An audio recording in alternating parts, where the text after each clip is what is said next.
ओम श्री परमात्मा नमः। मैं प्रोफेसर हरिहृदय अवस्थी अपने परम पूज्य गुरु जी प्रोफेसर पंडित भगवत शरण शुक्ल वेद मूर्ति तपोनिष्ठ गीता उपनिषद पुराण और वेदों के विशेषज्ञ के साथ में आप सभी का Awasthi Ayurveda anatomy yoga and spirituality channel पर हार्दिक स्वागत करता हूँ। हम लोग गीता के 14वें अध्याय में हैं और गुरु जी सरल भाषा में हमको उसका व्याख्यान दे रहे हैं, प्रवचन कर रहे हैं। और इन श्लोकों में जो कि आज चर्चा होगी 5, 6, 7 और 8 में जो है त्रिगुणों से सत्व रज तम से जीव किस प्रकार बंधा हुआ है उसकी सरल शब्दों में व्याख्या गुरु जी करेंगे जैसा भगवान कृष्ण ने बताया है। तो हम लोग चलते हैं गुरु जी की ओर। नमोस्तनंताय सहस्रमूर्तये सहस्रपादाक्षिशुरोर्बाहवे सहस्रनाम्ने पुरुषाय शाश्वते सहस्रकोटि युगधारिणे नमः। कृष्णाय वासुदेवाय हरे परमात्मने तापत्रय विनाशाय श्री कृष्णाय वयं नमः। इस चैनल से संबद्ध सभी विद्वद्गण, सभी जिज्ञासु छात्रवृंद, सहृदय सज्जन वृंद एवं इस चैनल के संस्थापक तथा प्रबंधक आचार्य हरिहृदय अवस्थी जी, आप सबका इस गीता या ज्ञान यज्ञ में स्वागत है। हम लोग गीता के 14वें अध्याय पर चर्चा कर रहे हैं। आज हम लोग जो है इन तीनों गुणों पर चर्चा करेंगे, क्योंकि वस्तुतः यह जो अध्याय है ये तीनों गुणों के दृष्टि में रख करके ही भगवान श्री कृष्ण के द्वारा उपदिष्ट हुआ। तो आज ये 5वां श्लोक है जिस पर पूर्व में विचार होना है। वह सत्वम रजस्तम इति गुणाः प्रकृति संभवाः निबंधन्ति महाबाहो देहे देहिनमप्ययम्। ये जो सत्व रज और तम है, ये तीनों गुण कहाँ हैं? प्रकृति संभवाः, ये प्रकृति से ही उत्पन्न होते हैं, क्योंकि जो प्रकृति है वो त्रिगुणात्मिका है। और ये जान लीजिए सभी कोई कि प्रसवता जो है वो रजोगुण के माध्यम से ही होती है। सत्वगुण भी प्रसव नहीं कर सकता, तमोगुण भी प्रसव नहीं कर सकता। प्रसवता का जो मुख्य कारण है वो रजोगुण है।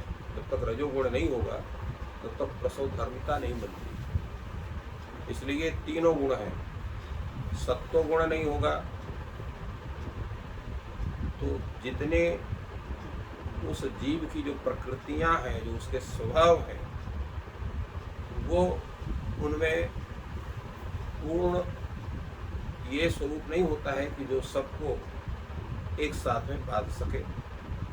अगर तमोगुण नहीं है तो तत्त कार्य की काठिन्यता को भी तो सहज भाव उसको स्वीकार नहीं कर पाएगा। और रजोगुण नहीं है तो प्रसव धर्मिता नहीं बनेगी। इसलिए तीनों के पृथक पृथक अपने स्वरूप हैं, और उन तीनों में अगर जो कोई एक प्रबल हो जाता है, अन्य अल्प हो जाते हैं, तो उनके गुण भिन्न भिन्न उस जीव में, देहधारी में दिखाई पड़ते हैं। तो प्रश्न ये है, ये जो तीनों गुण हैं ये क्यों सभी जीव में कैसे प्राप्त होते हैं? उसके लिए भगवान कहते हैं कि निबंधन्ति महाबाहो देहे देहिनम अप्ययम्। यह जो तीनों गुण हैं जो प्रकृति से निकले हुए हैं, ये सभी जीवों में संक्रांत होते हैं। क्योंकि आप लोगों को पहले ही बताया गया है कि प्रकृति जब उस पुरुष से अर्थात जीव से संबद्ध होती है तो सर्वप्रथम उससे अहं तत्व, बुद्धि तत्व, जिसको हम लोग महत् तत्व कहते हैं, महत् तत्व से फिर अहं तत्व, अहं तत्व से ही एकादश इंद्रिय तथा पंच तन्मात्राएं, जिसको हम शब्द स्पर्श रूप स्गंध कहते हैं, वो होती हैं। और शब्द स्पर्श रूप और स्गंध से ही पंच महाभूत, शब्द से आकाश, स्पर्श से वायु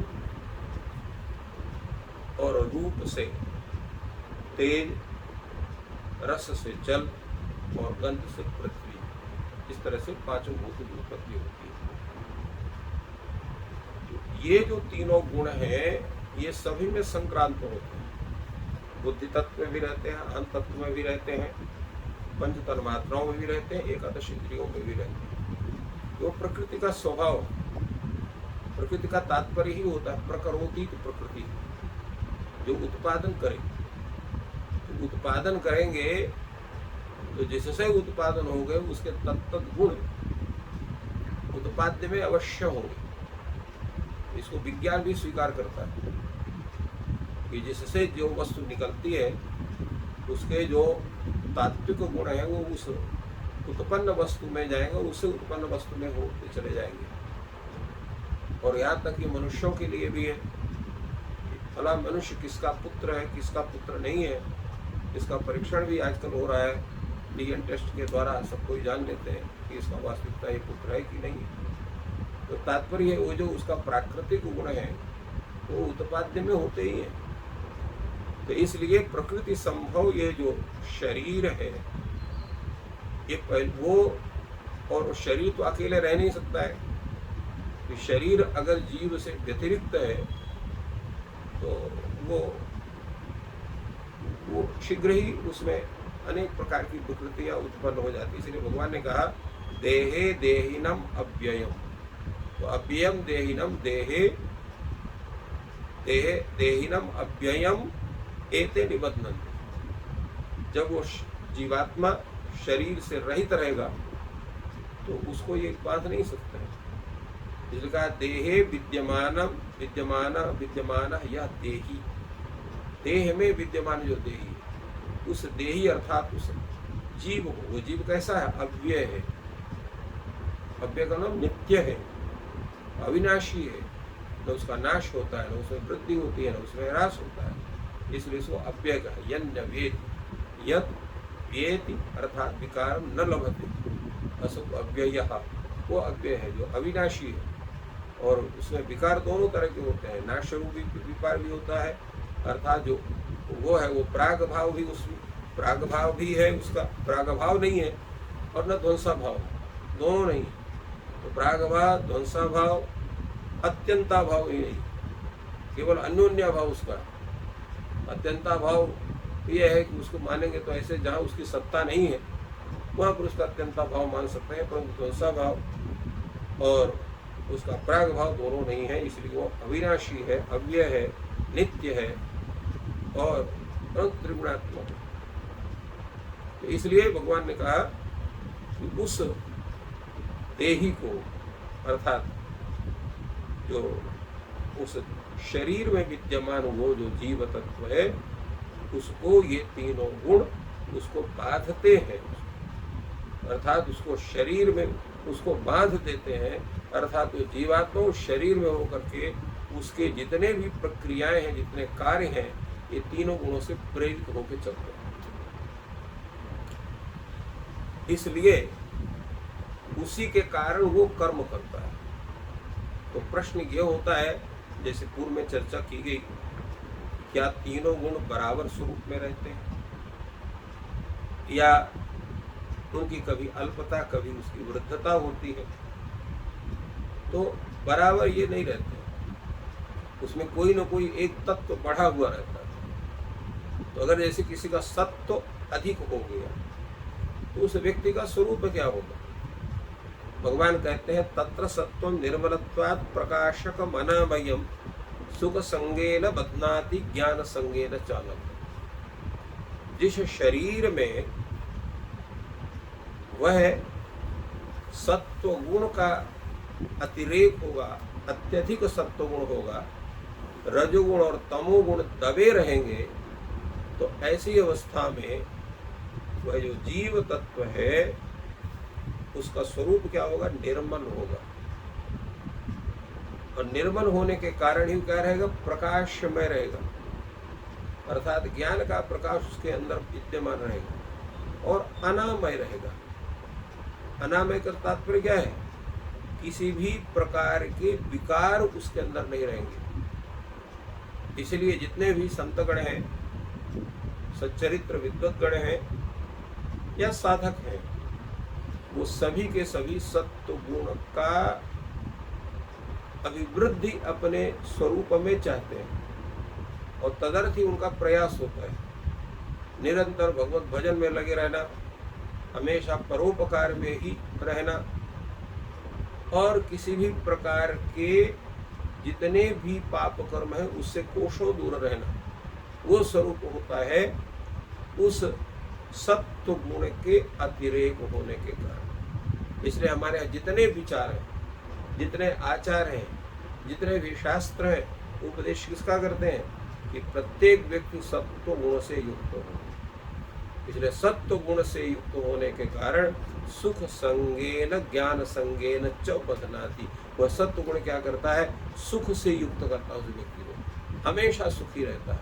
और ज्ञान संगेन, ज्ञान से भी उसको संपन्न करते हैं। तो जो सत्व गुण है उसको सुख से हमेशा सुखी बनाता है। तात्पर्य क्या है, दुख तो सबको होगा, ऐसा नहीं है कि कोई किसी व्यक्ति को दुख का लेश मात्र उसके स्वरूप में न रहे। अनेक प्रकार के दुख होंगे, परंतु दुख को वो दुख कभी समझेगा ही नहीं। वो हमेशा दुख को भी सुख समझता है। क्यों दुख को सुख समझ कैसे पहुंचेगा, कैसे उसको दुख को सुख रूप में कैसे अनुभव कर सकता है। दुख तो दुखी है, सुख तो सुखी है। दुख का तात्पर्य होता है प्रतिकूल वेदनीयत्व, सुख का मतलब होता है अनुकूल वेदनीयत्व। अनुकूल वेदनीयम सुखम, प्रतिकूल वेदनीयम दुखम। है सुख और दुख की परिभाषा है।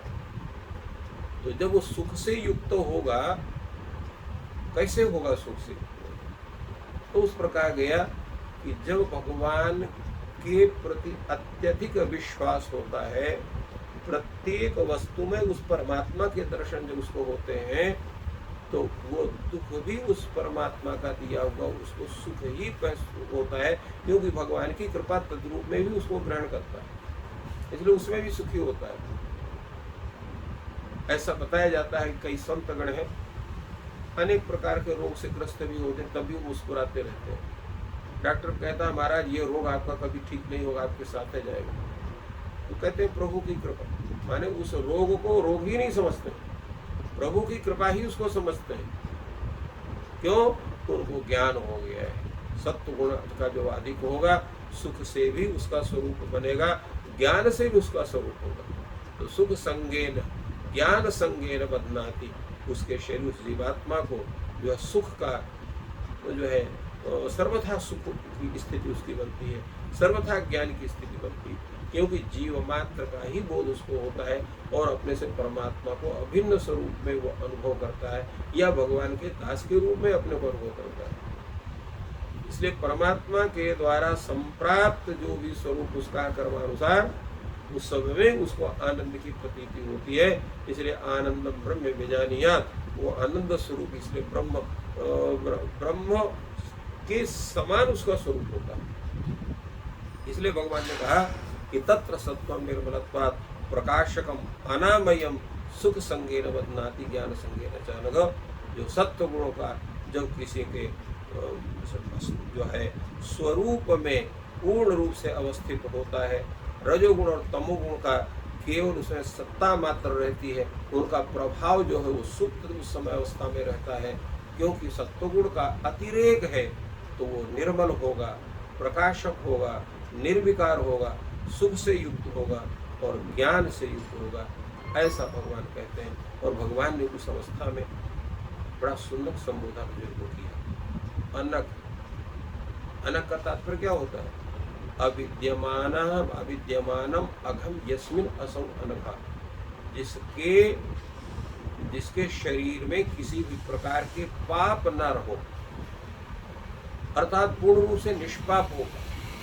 जो पूर्ण रूप से निष्पाप होगा, तो पूर्ण से निष्पाप होने पर वह व्यक्ति क्या होगा कि वो जो है सत्व गुण से ही युक्त रहेगा। इसलिए एक ढंग से अनक शब्द के द्वारा ये भगवान अपने कथन के द्वारा ये सिद्ध करना चाहते हैं कि अर्जुन पूर्ण सत्व गुण से युक्त है। इसलिए उसको जो है निर्मल स्वरूप उसका है, उसको ज्ञान का प्रकाश उसके मस्तिष्क में, इसमें प्रकाशक भी है और अनामय है, निर्विकार है, इसलिए वो सुख से युक्त है, ज्ञान से युक्त है, और यही सत्वगुण का स्वरूप। तो प्रश्न होता है कि जो सत्वगुण का इस तरह का स्वरूप है, तो रजोगुण का स्वरूप फिर क्या होगा? रजोगुण की स्थिति क्या बनेगी? रजोगुण में उस व्यक्ति का स्वरूप कैसे होगा? भगवान कहते हैं रजो रागात्मक विद्धि तृष्णा संग समुद्भवम तन्निबध्नाति कौन्तेय कर्म संगेन देहि। जब व्यक्ति जो है वो रजोगुण से युक्त होता है तो क्या उसका स्वरूप होता है? रागात्मक स्वरूप उसका होता है। रागात्मक स्वरूप का तात्पर्य क्या हुआ कि उसकी इंद्रियां प्रत्येक विषय के सुख को प्राप्त करना चाहती है, सब में उसकी प्रीति होती है, चाहे वो आपकी कर्म इंद्रिय हो, चाहे वो ज्ञान इंद्रिय हो, अपने तत्त विषय के प्रति उनका आकर्षण होता है, उसको प्राप्त करना चाहती है, उसका वैसा प्रयास करती है, और उसका होता उससे होगा क्या?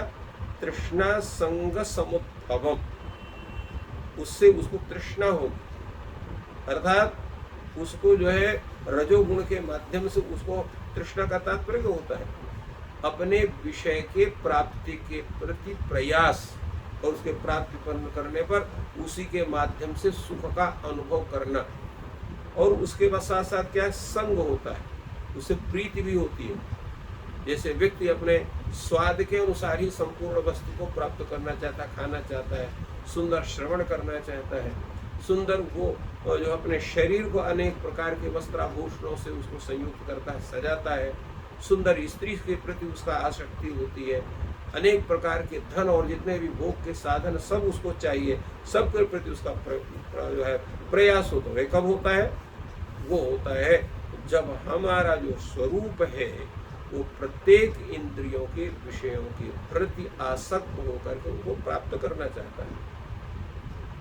तो ऐसी अवस्था में क्या होता है? तो यहाँ पर भगवान ने अर्जुन को कौन्तेय शब्द से संबोधित किया। कुंती पुत्र, कुंती पुत्र का होने का तात्पर्य क्या है? कुंती जो है वो माँ है, मान एक संबंध विशेष से युक्त होता है, प्रत्येक संबंधों के प्रति भी उसका जो है वो राग होता है, इसलिए कौन्तेय शब्द से भगवान ने कहा। तो देहिनम कर्म संगेन बध्नाति, कर्म संगेन अर्थात कर्म भी करता है, कर्म के फल को ही प्राप्त करना चाहिए, और फल के उद्देश्य ही कर्म करता है। तो सत्वगुण के व्यक्ति में, रजोगुण के व्यक्ति में अंतर केवल इतना है कि सत्वगुण वाला व्यक्ति भी कर्म करता है, किंतु फल की इच्छा से रहित होकर के कर्म करता है, भगवत आज्ञा मान करके उस कर्म को करता है, या उसके प्रति निष्प्रिय भाव होकर के कर्म करता है। किंतु ये जो रजोगुण से युक्त व्यक्ति है, ये कर्म में उसकी प्रीति होती है, उसमें उसका लगाव होता है, उसके प्रति उसका मोह होता है, तो इसलिए कर्म के प्रति वो मोह से युक्त होकर के और उन सभी कर्मों को करता है। और जो कर्म को करेगा तो फल भोग भी उसको प्राप्त करना पड़ता है। दंड बध्नाति कौन्तेय कर्म संगेन बद्धेहिनम। तो जो रजोगुण है, जो रागात्मक है, जो अनेक प्रकार की इच्छाओं से और अनेक प्रकार की आसक्तियों से जो उत्पन्न होता है, ऐसा जो रजोगुण है, उस व्यक्ति को जिसका रजोगुण पूर्ण रूप से अभिवृद्धि को प्राप्त रहता है, उसको कर्म, उस जीवात्मा को अनेक प्रकार के कर्म और उसके फल भोग से उनको बांधता है, और यही होता है व्यक्ति के तत्त योनि के प्राप्त होने का कारण। इसलिए भगवान ने यहाँ पर कहा तन्निबध्नाति कौन्तेय कर्म संगेन देहिनम। तात्पर्य क्या है कि जब तक आपकी कामना नहीं होगी, अर्थात आपकी इंद्रियां अपने विषय के प्रति, विषय को प्राप्त करने के प्रति सचेष्ट होकर के उसके प्रति आरूढ़ नहीं होंगी, उनका प्रयास उस तरह का नहीं होगा और उसमें आसक्ति नहीं होगी, तो आप जो है तत्त कर्म के प्रति आप निर्भर नहीं होंगे, उसको नहीं चाहेंगे। किंतु जब आसक्ति होगी तो चाहेंगे। जैसे आपकी इच्छा हो गई कि आज ये फला वस्त्र खरीदना है, तो आपके पास पैसे हो चाहे ना हो, उसकी व्यवस्था करके आप वो वस्त्र को खरीदते हैं, या उस वस्तु को खरीदते हैं, किसी भी यान को खरीदते हैं, अपने घर को खरीदते हैं। और जो सत्वगुण से युक्त है, ना उसको घर चाहिए, ना यान चाहिए, मिल गया तो ठीक है, नहीं मिल गया तो ठीक है, किसी के प्रति उसकी आसक्ति नहीं, यही अंतर है। अब प्रश्न होता है फिर तमोगुण की स्थिति क्या होगी? तो तमोगुण की स्थिति जो है वो और भी दूसरे ढंग की है। क्या है वो? तमस्तु अज्ञानजम विद्धि मोहनम सर्वदेह। और क्या है? प्रमादालस्य निद्राभिस्तन निबध्नाति भारत। जिसका तमोगुण अधिक बढ़ा हुआ है, सत्वगुण और रजोगुण ये दोनों दबे हुए हैं, नाम मात्र की स्थिति में है।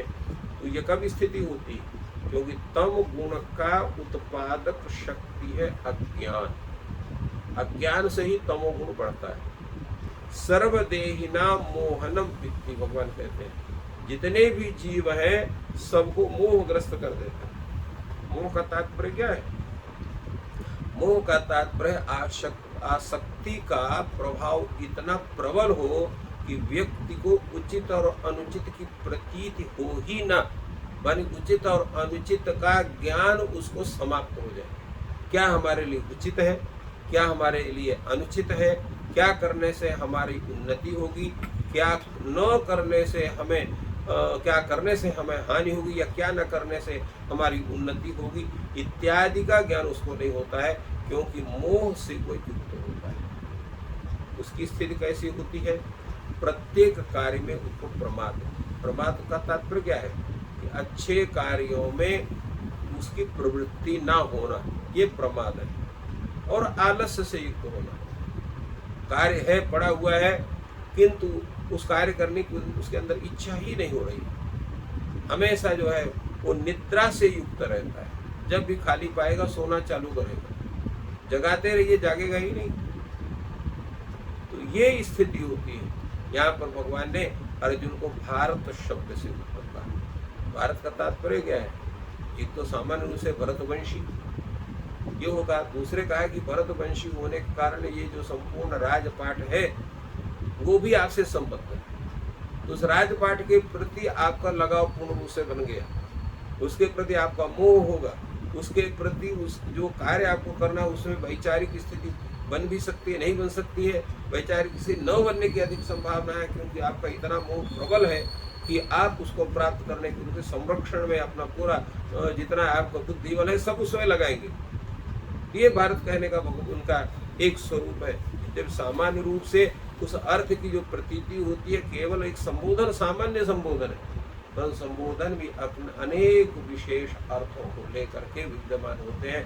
इसलिए भगवान ने सर्वत्र अलग अलग संबोधन से अर्जुन को संबोधन किया।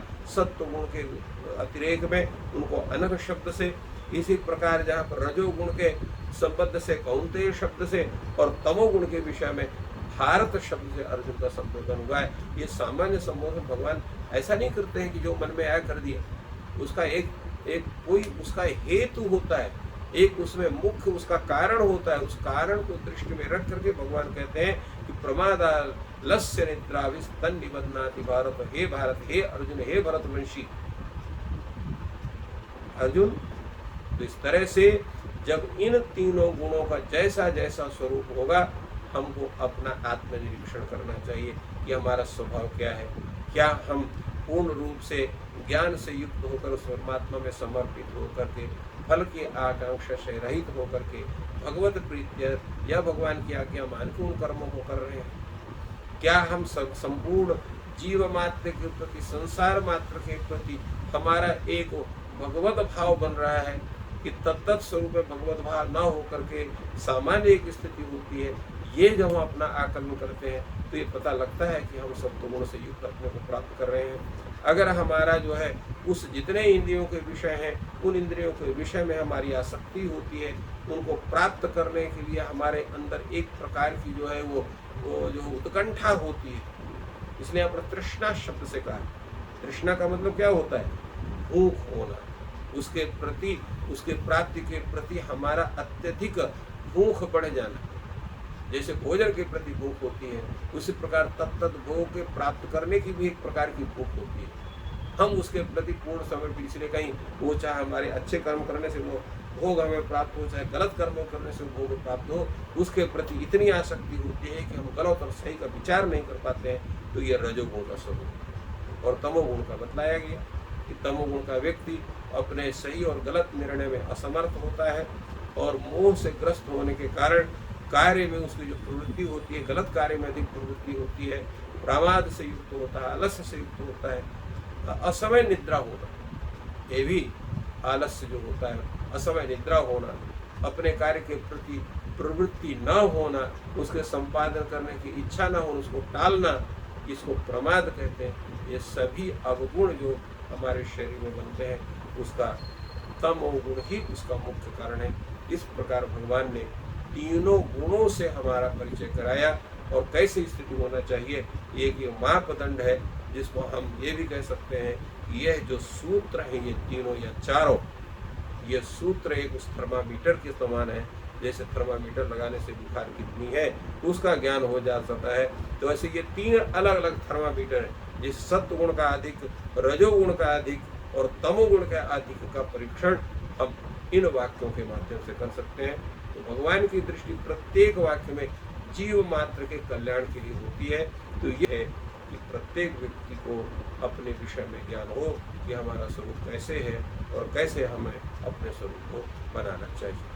प्रकार जो तीन आयुर्वेद में महागुण बताए गए हैं, सत्व रज तम, जो कि प्रकृति के मूल हैं, उनकी गुरुजी ने विवेचना की कि किस प्रकार वो शरीर को, हमको, देह को प्रभावित करते हैं।